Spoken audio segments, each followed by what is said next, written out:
પહેલું દર્શન છે ભગવાનમાં નિષ્કામ પ્રેમ. બીજું દર્શન છે ભગવદ ચરણમાં નિષ્કામ ભક્તિ. અમુક દર મહિને પૂનમ જાય, દર્શન કરીને આયા પછી 10 જણને કે,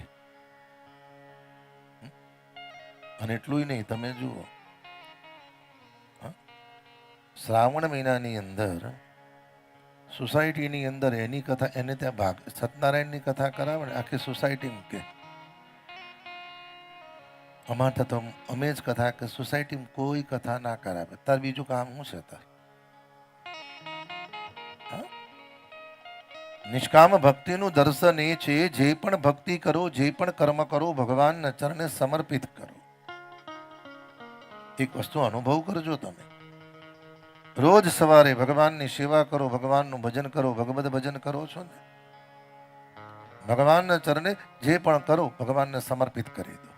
પ્રભુ આજે જે પણ થયું છે ને આપને સમર્પિત કરીએ છીએ.